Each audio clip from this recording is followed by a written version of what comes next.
Before I get started this morning, like Brother James said, it is Pastor Appreciation, and I don't want to take but just a minute to say this, but and I know I've probably said it most every time I stand up here, but I wouldn't be standing up here if it wasn't for the pastors that we have. Even before we started coming to this church, they was checking in on us and speaking to us and making sure that we was doing all right. If it wasn't for Brother Rick, Sister Audra, Brother James, Sister Mallory, if it wasn't for them checking in on us and calling us on a daily basis, we probably wouldn't be here in this church, or I don't even know if we would be in a church. I would like to say we probably would, but I don't know. But I just wanted to once again thank y'all for that. Thank y'all for being the pastors, the best pastors in the world. We appreciate that.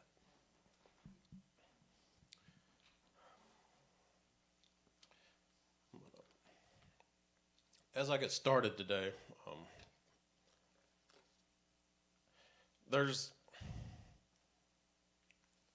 many of y'all ever been asked a short little question? Somebody come up to you and say, hey, can I ask you a short question, or can I ask you a quick question, an easy question? We've all been asked that. I get asked about 40 million of them a day at work. I've got 27 people that work for me that think that I'm the one that's supposed to make every decision. It's easier for them to come to me to say, hey, can you answer this question for me? And most of the time, they are very simple little questions. Some of the shortest, smallest, well, not necessarily smallest questions, can affect your life all the way around, how you live your life, how you do your life, what you're doing in your life. And I just come up with a couple of little quick questions that was kind of an example of things that will affect your life and affect how you choose to live your life. The first question is, do you love me? You know, somebody come ask you, do you love me? How you answer that question is going to affect the rest of your life, is it not? The next one is, will you marry me? How that person answers that question is going to affect the rest of your life. You know, should I buy this car? Should I buy this truck? That's going to affect how you budget everything. It's going to affect everything you do for a period of time. Should I buy a house? Same thing with the car. It's going to affect how you're budgeting, how you're doing things, whatever you're doing. And I had to throw this one in just because of one person. They're going to know who it is as soon as I say it. Should I run this marathon? The answer is no, but yet we do it anyway. But once again, asking that question, it affected, when we chose to run the marathon, it affected how we done everything. It affected it affects some people's food that they ate. I stuck with cheeseburgers and Mountain Dew. But it affected some people's food they ate. It affects your training. It affects how much time you spend running, to where I used to go out and run 15 minutes every 3 or 4 days. Now I'm running an hour and a half so many times a day, things like that. So it affects everything. But I've got another question that I want to ask you. This one's not only going to affect how you choose to live your life right now. Not only is it going to affect that, it's going to affect everybody around you of how you're choosing to live your life, and it's also going to affect your eternal life. This question is probably a little shorter than all the rest, but it's probably the most important question you will ever be asked, waiting for the answer. Are you ready? Ready for what, you ask? Ready for Jesus. Because if you're not ready, it's not going to be good. I'm not going to get into all that. But if you are ready, you're going to have a wonderful eternal life. Well, when I talked about Brother James and Brother Rick calling me and talking to me and all that, of course, since I've been coming up here, you know, I'll preach once every 2, 3, 4 months, something like that. I usually try to come up with a pretty good excuse and push myself out of it and push it down the road. And So last week, James called me and said, hey, when are we preaching again? When are we preaching? We'll talk about it Sunday is what we decided. We'd talk about it Sunday. Well, Sunday morning when Brother Rick started preaching, he started, I thought he'd found my notes or something and started preaching on my notes. He even went so far to even ask that question. I don't know if y'all remember it or not, but he even asked that question, are you ready? So at that point in time, I was like, ooh, I better quit pushing it off. And then James called me later that, I think it was either that day or the next night, he called me and said, hey, we forgot to talk. And I was like, yeah, I know. I said, I got guard on 22nd. You pick the day. And he said, well, it's the 15th or the 29th. Which one you want? I said, you pick the day. He said, you want the 15th? And I was like, yeah. He said, well, you always push it off down the road. I was like, yeah, I better get this one out. So I was actually kind of ready for this one. But no, I say that jokingly. We all know we're supposed to stay prepared and stay ready all the time. But I still like to make excuses and push myself off because, in case y'all hadn't figured out, I get very nervous up here. But I want to start off, like I said, the answer to that question. I just want y'all to keep that question in the back of your mind as I'm reading. And I got some things I want to point out here in just a few minutes, and even got a little short video that we're going to watch, hopefully. So that we're going to go into Matthew chapter 24, and I'm sure everybody has heard these texts and heard these words, and we've all heard it and think we're ready and think we're prepared, but by the end of this, I want to make sure that we all know we are ready.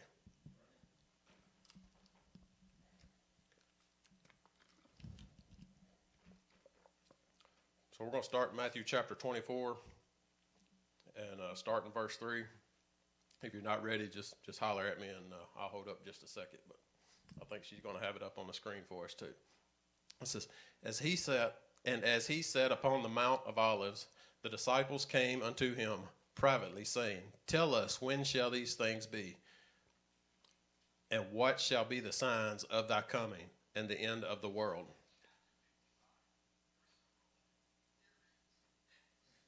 All right. I got somebody reading it for me. All right. That's even easier. That's the biggest part of it, is for me reading out loud. And Jesus answered and said unto them, take heed that no man deceive you.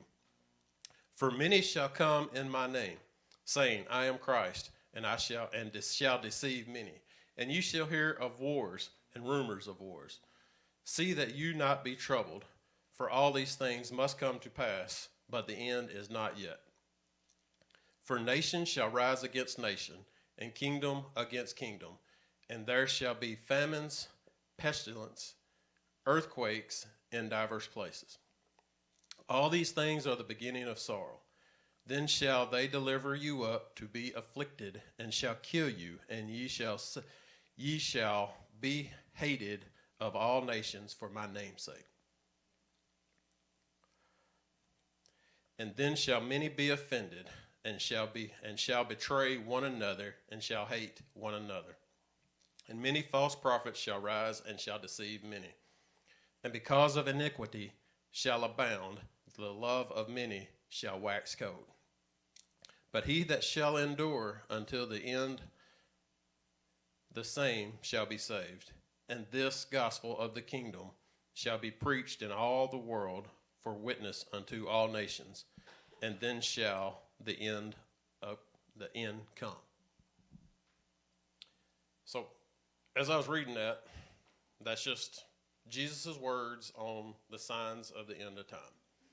So, we could have read that, and I could have threw out all kinds of stuff, but I started doing some research and looking.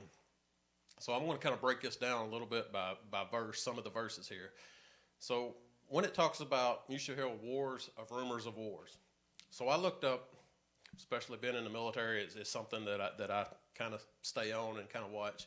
But I looked up the wars, rumors of wars. At this time in the world, there's more than 115 total armed conflicts going on right now. And when I say total armed conflicts, that's talking about anything more. I think it was anything more than 1,000 people has been killed within so much time. 115 total armed conflicts. Sounds like a lot of wars. Not to mention, and actually this information was actually before last week when Israel and Palestine started war. And that right there is just a whole nother level of, as you get down and talk about being hated, and because that's exactly what that is.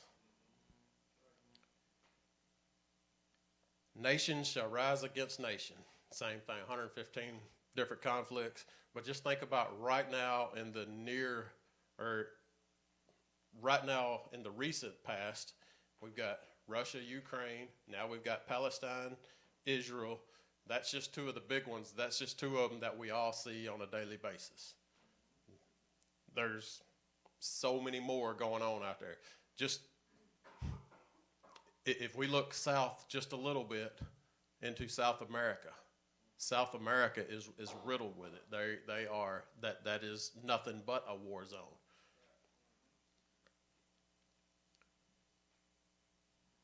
I want to jump down to the next one where it talked about famines.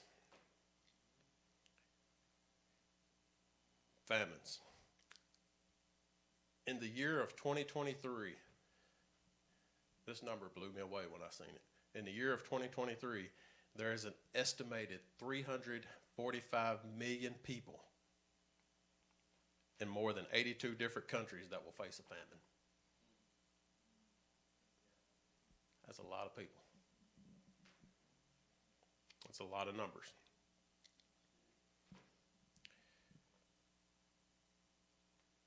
These numbers, when I started reading them, I was like, some of these numbers can't be true. So I started looking through a bunch of different things because I definitely didn't want to get up here and say something that wasn't. But everything I found, the numbers, some of the numbers were just a little bit different, but they was all very close to each other. So by reading the word of what he's saying, we've got 2 or 3 of the signs just like that. Pestilence. I probably am not saying that right. Who knows what that is? I didn't even know what it was until I had to look it up. A fatal epidemic. I heard some, what are we thinking? COVID-19. There's 1 or 2 other ones that are floating around out there that they keep trying to hint up and saying, hey, this is coming, this is coming. But that was the first thing that jumped into my mind. A fatal epidemic. And I didn't look up the numbers of deaths from that, but I know there was, I'm not really a big COVID-19 believer, so I didn't really get into the deaths of it, because if you died from a car wreck, you didn't die from COVID-19, but their numbers reflect that. So I didn't get into them numbers. All right, so let's keep going a little bit. Earthquakes. Anybody want to guess how many earthquakes has happened in 2023 around the world? Anybody want to throw out a number? This number blew me away. What's that? Over 300. 2023, around the world, there have been 8,960 earthquakes. Now, when I say this is earthquakes that have registered 4.0 or higher. There's been tons and tons and tons more that's less than 4.0. So I heard that. I got curious. So I went back. The thing that I was looking at actually took me back to 2013. Since 2013, 169,202 earthquakes. Like I said, that's earthquakes that have registered 4.0 or higher. That's a lot of earthquakes. I'm glad we live in Tennessee, where there's not a whole lot of earthquakes. My wife is convinced there's going to be one, and a lot of these houses on the hills of Ashland City are going to roll off down the hill. She's convinced of it. When we was looking for houses up here, that would be her thing. When she'd look at it, nope, not living there, it's on the side of a hill. I was like, everything in Ashland City is on the side of a hill. So I guess that's why we still live in Paris, Tennessee. It's flat. But anyway, that's a lot of earthquakes. Get into verse 10. Talking about many will be offended. Do I even really need to say anything else? I might offend somebody. Everybody's offended about everything now. It's you can't do anything without offending some people. I asked my people to go to work. Guess what? I offended them. I tell my people to go to work. I offended them because I didn't ask them. It's just the way it is. Everybody's offended over everything. Verse 12. Iniquity shall abound.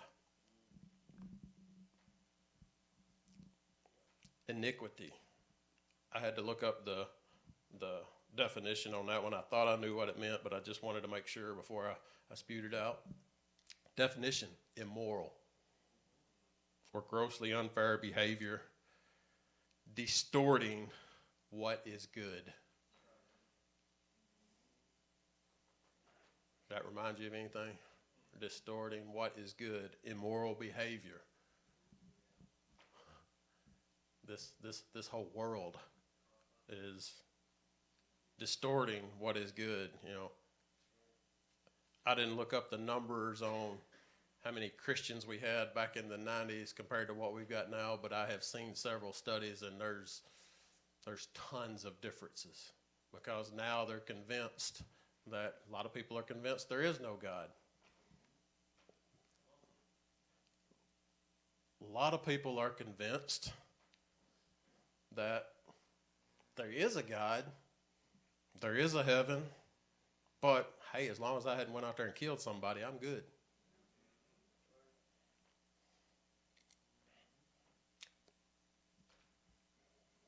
A lot of people are convinced they can live however they wanted to, marry somebody of the same sex, transgender, do whatever they want. Last I checked, God has never made a mistake. And, well, God made each and every one of us the way we are. So if we're saying we're something else, then we're saying God made a mistake. So how can we do that and then say God's never made a mistake? We can't do that. We can't, as Christians, live like that and condone that.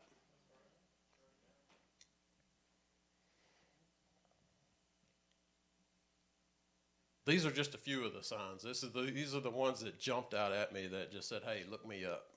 There's tons more. There's tons more. Get in the Bible, there's prophecies, prophecies that have been fulfilled, prophecies that are being fulfilled right now. More signs than what we're talking about. But I just wanted to give you kind of the highlights of what highlighted for me, what stood out for me. And then I'm going to jump over into Matthew chapter 20, or Matthew 24, verse 27. I want to read that one as well. If you're ready, say you're ready. If you're not, just tell me to hold up for a second. All right. For as the lightning cometh out of the east and shineth even unto the west, who shall she say, whatever. So shall also the coming of the Son of Man be.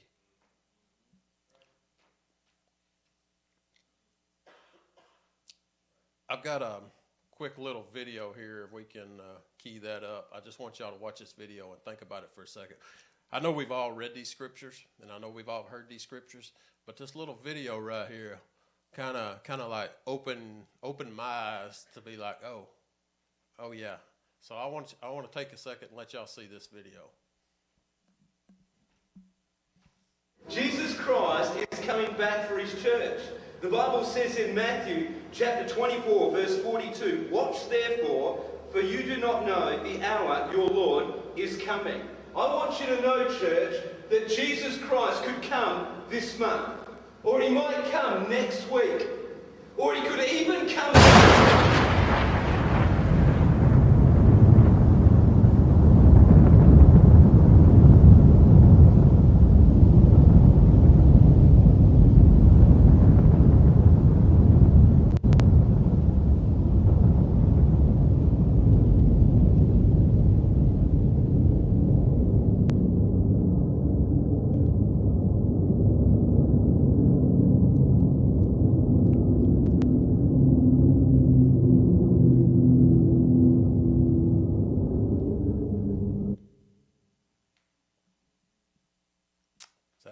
eyes just a little bit?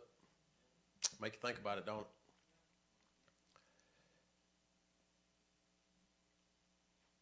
So I'm going to ask this question one more time. Well, I'm going to ask it a couple more times, but I'm going to ask it one more time right now. Are you ready? Because if you're not, when that lightning flashes, whether it be lightning or however, but when that flash happens, you're done. You're either ready or you're not. You can't, after you hear the thunder, you can't come back and say, well, I want to get ready now. That's too late. That's too late. So if you're not ready, today is today. The time is right now.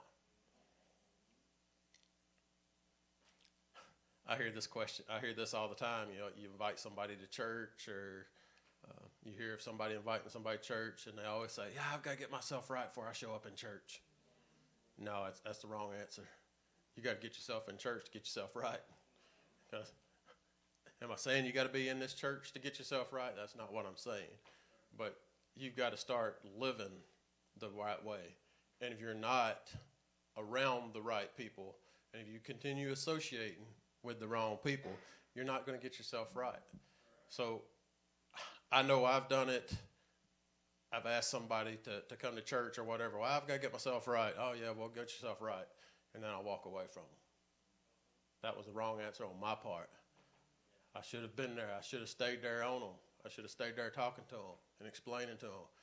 If I have to say, if y'all need to save this video, we can save this video to show them to people. Sometimes you can talk to people till they're blue in the face until they see something. They don't want to know. They don't want to hear it.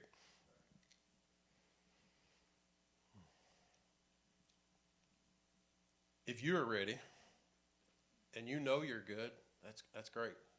That's awesome. Now we got to help the next person get ready, be prepared. If we're not doing that, we're not doing what Jesus told us to do, because Jesus told us to go out, go forth. He didn't tell us to sit on the pews and sit there and then at the end of it going about our lives Monday through Saturday. He said go out, spread my word, teach my word.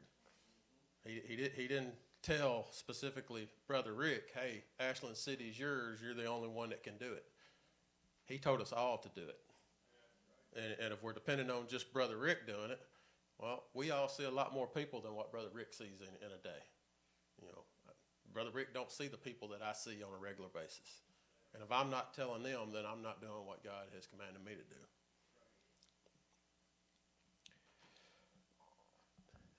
I want to jump over to Matthew 24, verse 42.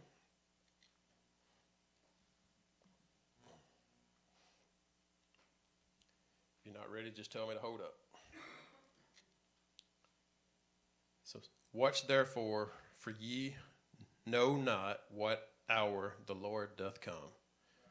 But know this, that if the good man of the house had known in what watch the thief would come, he would have watched, and would have not suffered his house to be broken up.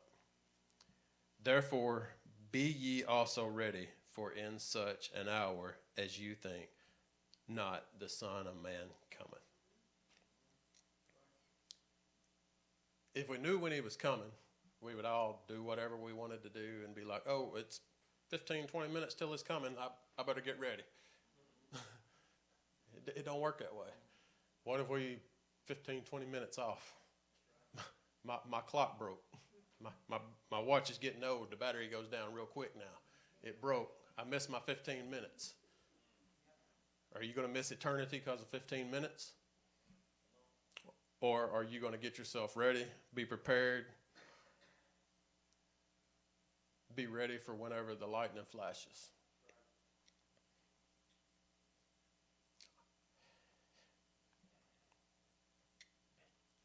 I hear people all the time, just like that question. Well, I'm going to go to church next week. You know, I've told James when he's asked me to preach, well, I'll preach next month. I'll do that next month.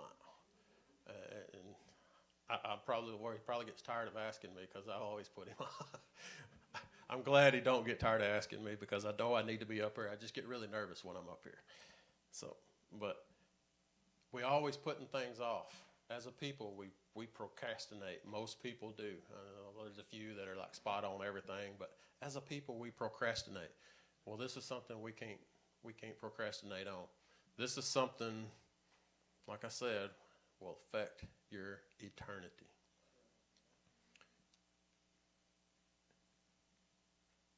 If you're not doing what you're supposed to be doing, if you're not living your life right, if you're not forgiving others when they've wronged you, because I'm not going to get into the scripture, but Jesus does say, forgive your brother. If you're not doing that, and you're holding that hatred in your heart, when that time comes, do you want that little affliction of what somebody has done to you to be the thing to hold you up? I promise you it's not worth it. I preached a message one time about forgiveness, and the last part of it that I stated on there, and I'm going to state it again now, that if there's a question of whether you should forgive somebody or not, think about Jesus on the cross. Jesus had nails in his hands, nails in his feet, stabbed, was hanging there, was thirsty. They give him, what was it, vinegar on a sponge or something like that? What was the last words that come out of Jesus' mouth? Father, forgive them. So no matter what's happened to you here on earth, it has not been that bad. It did not cost you your life. It might be painful. It may bring up memories. But it's not worth risking your eternity to be mad at somebody else.